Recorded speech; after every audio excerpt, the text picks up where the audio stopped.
সুপ্রিয় শিক্ষার্থীবৃন্দ, আসসালামু আলাইকুম। আশা করি সবাই ভালো আছো। তোমাদের দয়া আল্লাহর রহমতে আমিও ভালো আছি। ঘরে আছো সবাই, ঘরেই থাকতে হবে।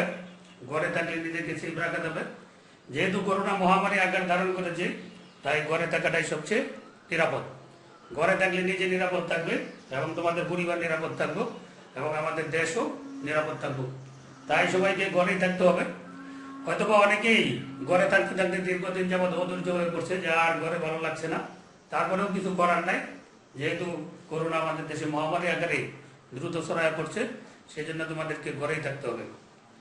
যেহেতু অনেকদিন ধরে ঘরে আছো, এই জন্য আমি তোমাদের পড়ালেখার সুবিধার জন্য আজকে একটা গুরুত্বপূর্ণ গণিতের ক্লাস নিয়ে আসছি।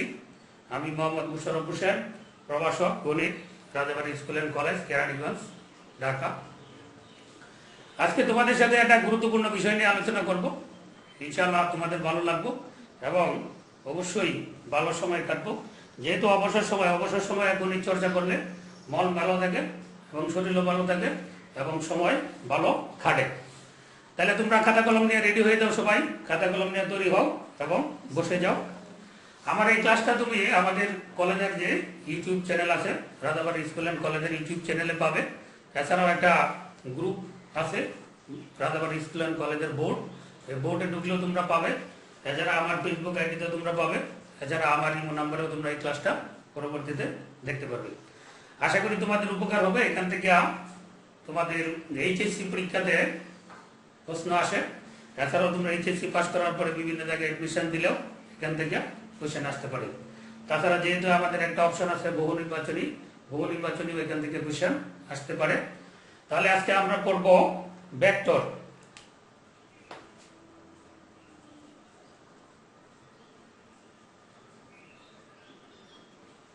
ভেক্টর সম্পর্কে হয়তোবা তোমরা আগে অনেকেই হয়তোবা জানো বা শুনেছো বা পড়েছো। তারপরে আমি একটু নতুন করে আলোচনা করতেছি যে এই পৃথিবীতে যা কিছু পরিমাপ করা যায় তাকে আমরা বলি রাশি, এবং রাশিকে আমরা দুই ভাগে ভাগ করি। একটা হলো স্কেলার রাশি, আর একটা হলো তোমার ভেক্টর রাশি। স্কেলার রাশিকে আমরা অদিক রাশিও বলি, আর ভেক্টর রাশিকে আমরা সদিক রাশিও বলি। তাইলে রাশি হইল দুই প্রকার, স্কেলার রাশি বা অদিক রাশি, আর ভেক্টর রাশি বা সদিক রাশি। তাহলে এই স্কেলার, অদিক বা স্কেলার রাশি, যে সকল রাশি সুস্পষ্টভাবে প্রকাশ করার জন্য কেবলমাত্র মানের প্রয়োজন হয় তাদেরকে অদিক বা স্কেলার রাশি বলে। আমি আবারও বলছি, অদিক বা স্কেলার রাশি যে সকল রাশি সুস্পষ্টভাবে প্রকাশ করার জন্য কেবলমাত্র মানের প্রয়োজন হয় তাদেরকে অদিক বা স্কেলার রাশি বলে। যেমন দৈর্ঘ্য, ভর, সময়, দূরত্ব, আয়তন, ঘনত্ব, তাপমাত্রা, কাজ, শক্তি ইত্যাদি, এগুলাকে আমরা অদিক রাশি বা স্কেলার রাশি বলি। এই রাশিগুলোকে প্রকাশ করার জন্য বা বোঝার জন্য আমাদের এখানে দিকের কোনো প্রয়োজন হয় না। কেবলমাত্র যদি এদের মান জানা থাকে তাহলে আমরা এই রাশিগুলো সুস্পষ্টভাবে বুঝতে পারি এবং প্রকাশ করতে পারি। তাই এগুলোকে আমরা অদিক বা স্কেলার রাশি বলি। আরেকটা রাশি হলো সদিক বা ভেক্টর রাশি।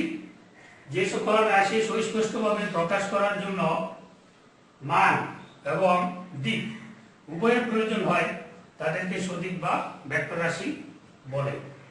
আমি আবার বলছি, যে সকল রাশি সুস্পষ্টভাবে প্রকাশ করার জন্য মান এবং দিক উভয়ের প্রয়োজন হয় তাদেরকে সদিক বা ভেক্টর রাশি বলে।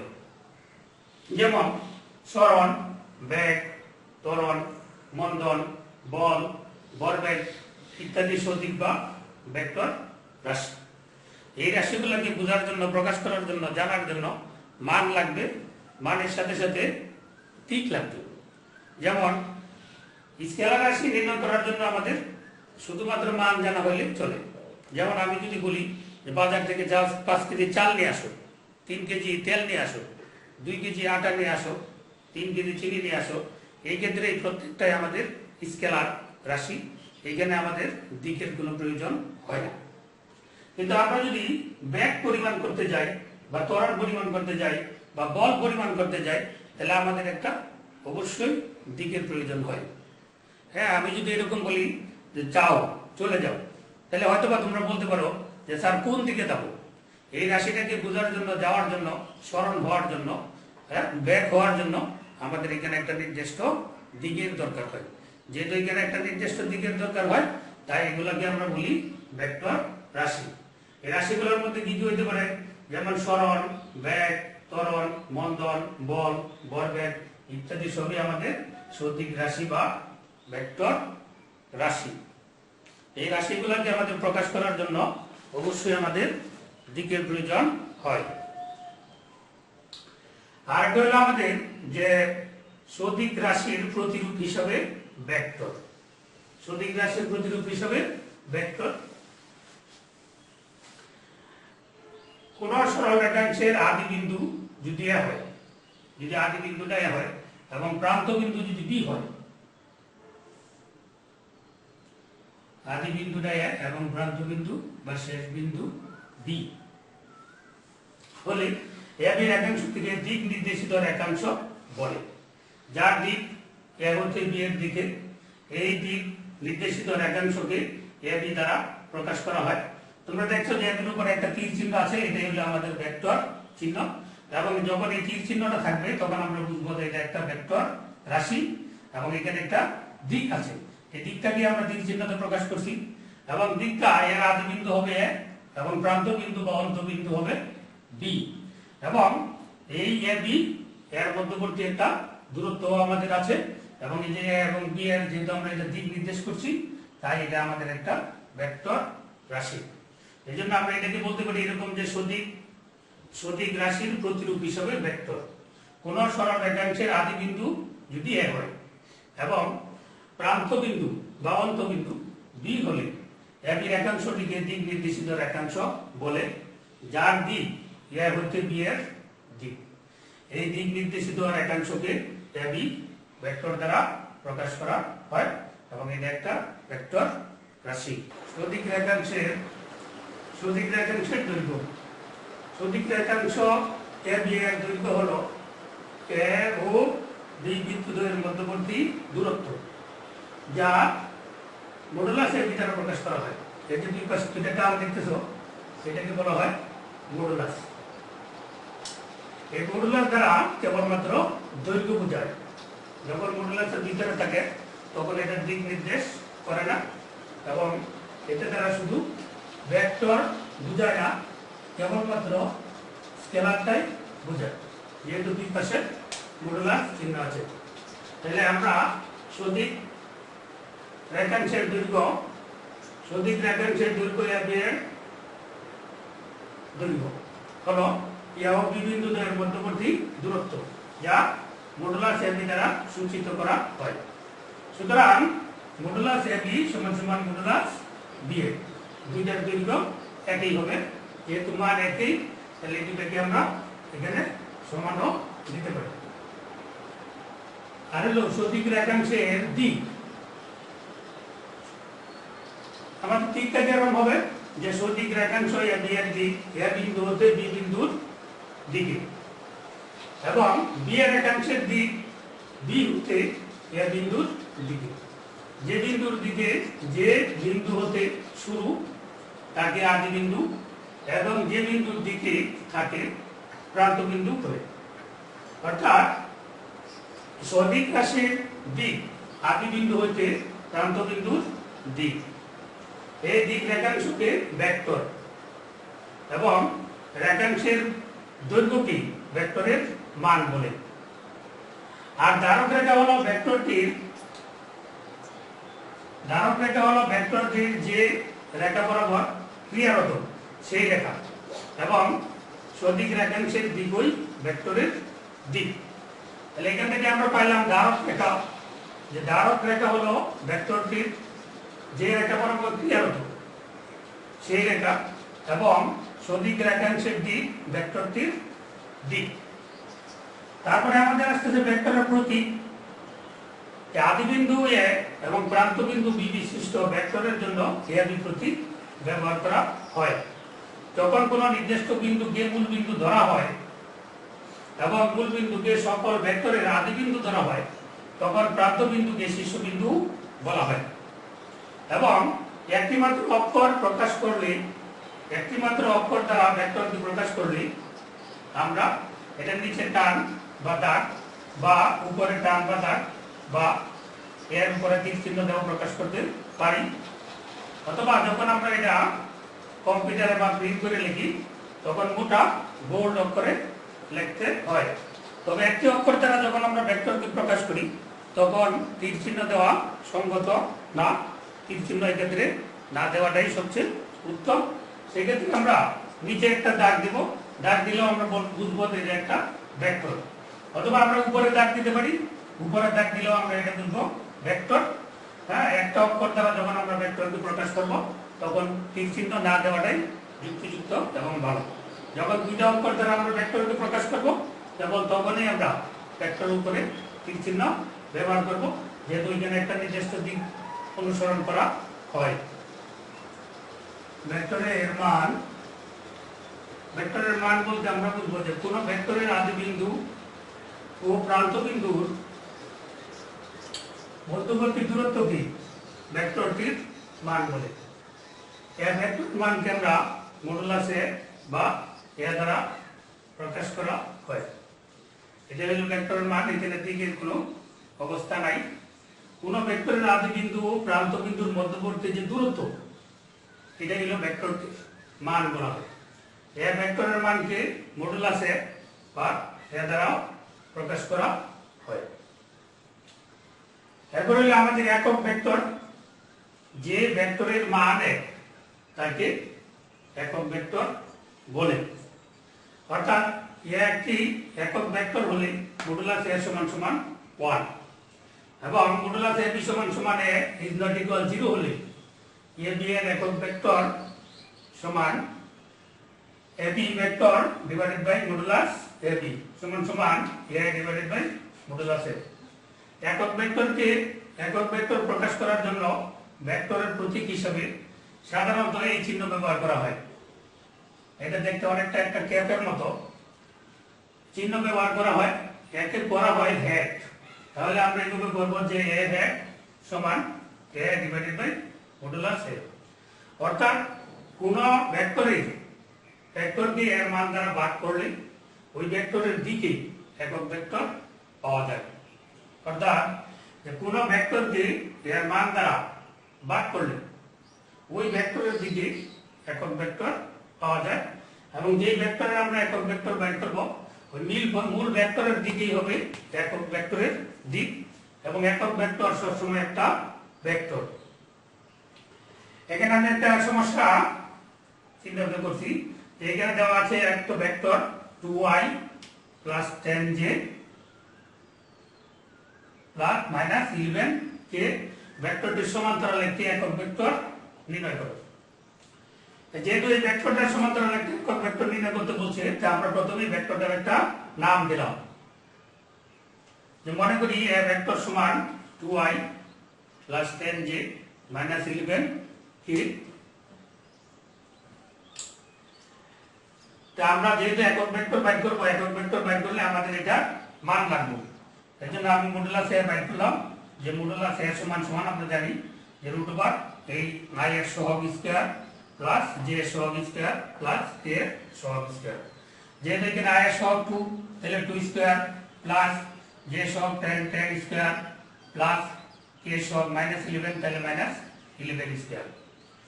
তো রুট হলো 2 স্কয়ার এর 4 10 স্কয়ার এর 100 আর হলো মাইনাস, যেহেতু মাইনাসের উপর স্কয়ার, মাইনাসের উপর স্কয়ার থাকলে চিহ্ন প্লাস হয়ে যায় 11 স্কয়ার তাহলে 121।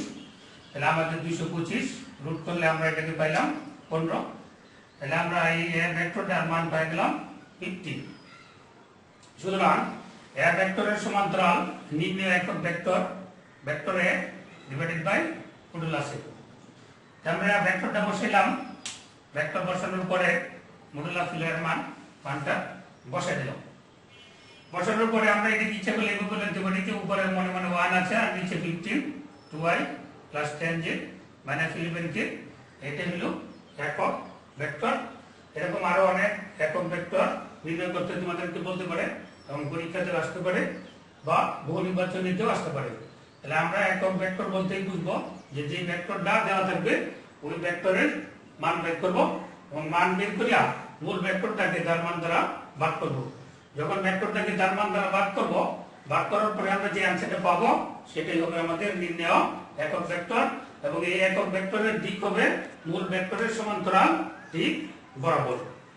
সমস্যা নং 2, যে একটা ভেক্টর এবং বি একটা ভেক্টর হলে এ ও বি এর লব্ধি ভেক্টরের সমান্তরাল একক ভেক্টর নির্ণয় করো। এক্ষেত্রে আমাদের লব্ধি ভেক্টর সম্পর্কে একটু ধারণা দরকার যে লব্ধি ভেক্টর আসলে কি, যে কতগুলা ভেক্টরের যোগফলকে আমরা লব্ধি ভেক্টর বলি। সেখানে দুইটা হতে পারে, তিনটা হতে পারে, অধিক হতে পারে, যে কতিপয় ভেক্টরের যোগফলকেই লব্ধি ভেক্টর বলা হয়। যেহেতু আমার এখানে দুইটা ভেক্টর দেওয়া আছে এবং বলছে যে এ ও বি এর লব্ধি ভেক্টরের সমান্তরাল একক ভেক্টর নির্ণয় করো, তাই আমাকে এই ভেক্টর দুটার আগে লব্ধি ভেক্টর বের করতে হবে। যেহেতু লব্ধি ভেক্টর বের করতে হবে, তাহলে আমরা কি করলাম, যে দেওয়া আছে a সমান 3i plus 2j minus 2k এবং b সমান minus i plus j minus 4k। এখন আমার এই ভেক্টর দুটা লব্ধি ভেক্টর বের করতে হবে। তাই আমি জানি লব্ধি ভেক্টর মানে এই দুটার যোগফল। তাহলে আমি লিখলাম, সুতরাং a ও b এর লব্ধি vector a plus b, a এর মানটা বসাই দিলাম প্লাস b এর মানটা বসাই দিলাম।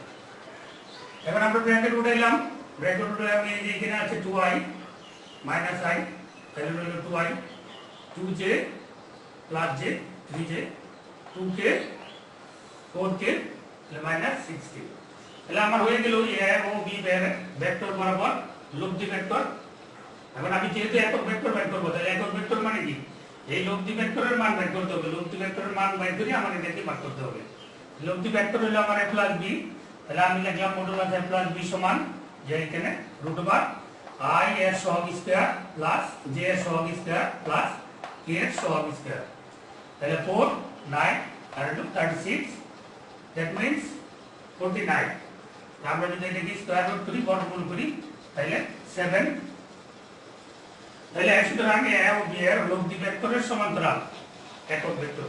যেহেতু লব্ধি ভেক্টরের সমান্তরাল বলা আছে, লব্ধি ভেক্টরের সমান্তরাল একক ভেক্টর সমান a plus b vector divided by modulus a plus b। এখন আমি মান বসিয়ে দিলাম যে 2i plus 3j minus 6k a plus b এর মান, অর্থাৎ a ও b এর লব্ধি ভেক্টর ডিভাইডেড বাই নিচে মডুলাস a প্লাস b 7। নিচেগুলো আমি এটাকে এইভাবে লিখতে পারি যে 7 কে আমি সবগুলো নিচে দিয়ে দিতে পারি, 2/7i plus 3/7j minus 6/7k। এটা হলো আমার অ্যানসার। অর্থাৎ a ও b এর লব্ধি ভেক্টরের সমান্তরাল একক ভেক্টর। এভাবে আমাদের যে কোনো সমস্যায় দেওয়া থাকুক, দুইটা দিয়ে এমনকি তিনটা ভেক্টর যদি দেওয়া থাকে, বা দুই a ভেক্টরের 2 গুণিতক 3 গুণিতক যদি দেওয়া থাকে b ভেক্টরের, তাও আমরা এটা লব্ধি ভেক্টর বরাবর একক ভেক্টর নির্ণয় করতে পারবো বা সমান্তরাল একক ভেক্টর নির্ণয় করতে পারবো। প্রথমে আমরা যে ভেক্টরগুলো দেওয়া থাকবে এগুলোর যোগফল নির্ণয় করব। যোগফল নির্ণয় করার পরে ওই ভেক্টরের আমরা মান বের করব এবং মান বের করার পরে আমি ওই ভেক্টরটাকে তার মান দ্বারা ভাগ করব। ভাগ করলে আমি পেয়ে যাব লব্ধি ভেক্টরের সমান্তরাল একক ভেক্টর। একটা ভেক্টর এবং বি একটা ভেক্টর যারা গঠিত সমতলের উপর a এবং b এই দুটো ভেক্টর, এদের দ্বারা গঠিত যে সমতল, ওই সমতলের উপরে লম্ব একক লম্ব ভেক্টর নির্ণয় করব। এটা একটা সমস্যা, এই ধরনের অঙ্ক আসতে পারে। যে সমান সমান দেওয়া আছে 2i minus 6j minus 3k এবং b সমান সমান দেওয়া আছে 4i 3j মাইনাস k দ্বারা গঠিত সমতলের উপর একটা একক লম্ব ভেক্টর নির্ণয় করব। তাহলে যেহেতু একক লম্ব ভেক্টর নির্ণয় করতে হবে, আগে আমাদের লম্ব ভেক্টরের শর্তটা একটু জানতে হবে। আমরা জানি যে ভেক্টরের গুণন হলো দুই প্রকার, একটা হলো স্কেলার গুণন বা ডট গুণন, আর একটা হলো ভেক্টর গুণন। স্কেলার গুণন বা ডট গুণের মধ্যে যদি দুইটা ভেক্টরের ডট গুণন যদি শূন্য হয়, তাহলে ভেক্টর দুইটা পরস্পর লম্ব হয়। এই শর্তটা আমরা এখানে কাজে লাগাবো, ডট গুণনের শর্তটা। তাহলে দেওয়া আছে প্রদত্ত ভেক্টর a সমান এত b সমান এত। আমরা আরেকটা ভেক্টর ধরে নিলাম, যে মনে করি c সমান C1i C2j C3k ভেক্টরটি a ও b ভেক্টরের উপর লম্ব।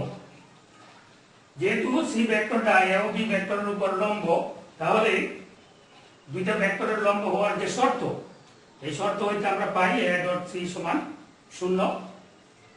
এখানে আমরা এর মান বসাইলাম, c এর মান বসাইলাম, সমান সমান 0। দ্যাট ইমপ্লাইজ আমরা যখন এটা গুণ করলাম, আমরা জানি ডট গুণনের ক্ষেত্রে i ডট i এটার মান হলো 1, j ডট j এটা সমান 1, k ডট k এটা সমান 1। অর্থাৎ একই রকমের দুটো রাশি হইলে তাদের ডট গুণন 1 হয়। আর যদি ভিন্ন ধরনের হয় i ডট j এটার মান হয়ে যাবে 0, j dot k 0, i dot k 0। তাহলে আমরা যখন এটা দিয়ে গুণ করলাম তখন 2 c1 i ডট i এর মান 1, আমরা এখানে 1 বসাই দিলাম। আবার যখন এটা দিয়ে গুণ করলাম i ডট j, তখন এটা 0 হয়ে গেল, i ডট k এটা 0 হয়ে গেল, এটা আমরা লিখি নেই। আবার যখন j দিয়ে গুণ করলাম j ডট i এটা 0, তাহলে j ডট j এটার মান হলো 1, তাহলে 6 c2 আর এটা 3 c3। এটা আমরা একটা ইকুয়েশন দিলাম, সমীকরণ 1। এটা আমরা a এবং c যে লম্ব হওয়ার শর্ত, এই শর্ত থেকে আমরা একটা সমীকরণ বের করলাম। এবং b ডট c সমান সমান 0, যেহেতু a ভেক্টরটা এবং b ভেক্টরটা উভয়টাই c ভেক্টরের উপর লম্ব, তাহলে আমরা b ডট c সমান 0 একইভাবে আমরা এটা গুণ করলাম, এটা সমীকরণ দিলাম, সমীকরণ 2। এখন আমরা এই সমীকরণ দুইটা সমাধান করিয়া আমরা এখানে c1 c2 c3 এর মান বের করব। তাহলে 1 নং এবং 2 নং সমীকরণে বজ্র গুণন সূত্র প্রয়োগ করে পাই, প্রথমে আমাদের c1 c2 c3 এগুলো উপরে দিয়ে দিতে হবে। আমি সমীকরণ দুইটা একত্রে লিখে নিছি গুণনের সুবিধার্থে। তাহলে আমরা যখন c1 এর মান বের করব, তখন আমার ধরতে হবে যে মনে মনে যে আমার c1 টা এখানে নাই। গুণন শুরু হবে উপরের থেকে, তাহলে -6 টা এই যে c3 সহগ এখানে মনে মনে 1, তাহলে মাইনাস মাইনাস প্লাস 6। আবার সূত্রের মাইনাস আর এখানে আছে মাইনাস, তাহলে মাইনাস মাইনাস প্লাস 9। একইভাবে যখন আমি c2 এর মান বের করব, তখন মনে করতে হবে c2 নাই, গুণনটা শুরু হবে নিচে থেকে। যেহেতু আমার গুণনটা নিচে থেকে শুরু হবে, তাহলে 3 আর 4 মাইনাস 12, আবার এটাতে এখানে মাইনাস আর সূত্রের মাইনাস প্লাস 2। আবার যখন c3 নিব, মনে করতে হবে আমার c3 নাই, গুণন শুরু হবে আবার উপরের থেকে, তাহলে 2 আর 3 3 গুণে 6, আবার এটাতে এখানে মাইনাস মাইনাস প্লাস 4 6 24। তা আমি এটা যোগ করলাম, 9 আর 6 15, 12 থেকে 2 গেল 10, আর এখানে 24 আর 6 30। এখন আমি দেখলাম যে এটাকে আমি 5 দ্বারা ভাগ করতে পারি, 5 দ্বারা ভাগ করে দিলাম, ভাগ করলে আমার এটা ছোট হয়ে গেল, নিচে 3 এখানে -2 এখানে 6। এবং এটাকে আমি একটা চলক ধরে নিলাম যে এটা সমান সমান ল্যামডা। ল্যামডা তোমরা অনেকেই জানো, এটা একটা গ্রিক অক্ষর। আমি এটা সমান সমান ল্যামডা ধরে নিলাম, তাহলে এটা সমান হবে ল্যামডা, আবার এটা সমান ল্যামডা, আর এটা সমান ল্যামডা। এখান থেকে আমি গুণাগুণি গুণ করলে c1 সমান 3 ল্যামডা, c2 সমান -2 ল্যামডা, আর c3 সমান -6 ল্যামডা। আমি এখানে তিনটা মান পেয়ে গেলাম।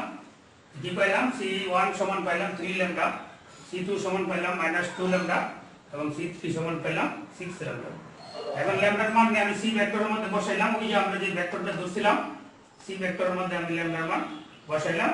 বসানোর পরে আমি c ভেক্টর পেয়ে গেলাম, যে ভেক্টরটা এই যে a ও b দ্বারা গঠিত সমান্তরালের উপরে লম্ব। তাহলে এখন আমি এই c ভেক্টরের একক ভেক্টর বের করব। c ভেক্টরের যদি আমি একক ভেক্টর বের করি, তো প্রথমে আমাকে c ভেক্টরের মানটা বের করে নিতে হবে। তাহলে আমি c ভেক্টরের মানটা বের করি, তাহলে মডুলাস c সমান, তোমরা এটা জানো, এর আগে করেছো যে i এর সহগ স্কয়ার √ i এর সহগ স্কয়ার, তাহলে 3 lambda square plus -2 lambda square plus 6 lambda square. এখান থেকে আমরা মডুলাস c বের করতেছি, মানে c ভেক্টরের মানটা বের করতেছি। তাহলে এটা কত হইল? 9 lambda square 4 lambda square plus 36 lambda square. 36 আর 4 40 49। আমরা এটাকে যদি ভাঙাই, তাহলে 7 ল্যামডা। তাহলে মডুলাস c এর পেয়ে গেলাম আমরা তাহলে এখন আমরা এই সি ভেক্টরের একক ভেক্টরটা বের করব। সি ভেক্টরের যখন আমরা একক ভেক্টর বের করব, তাহলে আমাদের বলছিল যে এ ও বি ভেক্টরের বরাবর লম্ব। যেহেতু এ ও বি ভেক্টরের বরাবর লম্ব, তা আমি বলতে পারি সুতরাং নির্ণেয়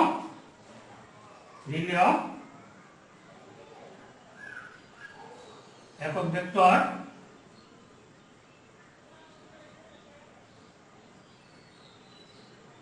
সমান কি C vector divided by modulus C. আমরা তো সি ভেক্টরটা আগে বের করছি। তো সি ভেক্টরটা ছিল আমার 3 lambda I minus 2 lambda j, আর এটা ছিল আমার 6 ল্যামডা k। আর আমার সি ভেক্টরের মান 7 ল্যামডা। এখন ল্যামডা ল্যামডা কাটা জায়গা, তাহলে এটাকে আমি লিখতে পারি 3/7i মাইনাস 2 j 6/7k। এটা হলো আমার নির্ণয় একক ভেক্টর। এবার আমাদের বইয়ে যে সমস্যাগুলো ছিল, এই সমস্যাগুলো আমাদের লম্ব একক ভেক্টর। এখন আমাদের বইয়ে যে সমস্যা আছে যে একক ভেক্টর নির্ণয়,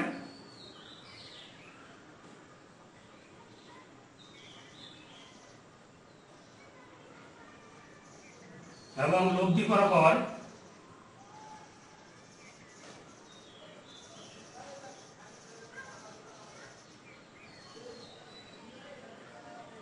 একক ভেক্টর নির্ণয় এবং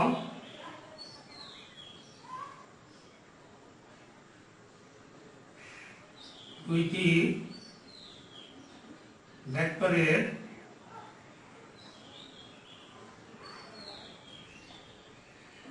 উপর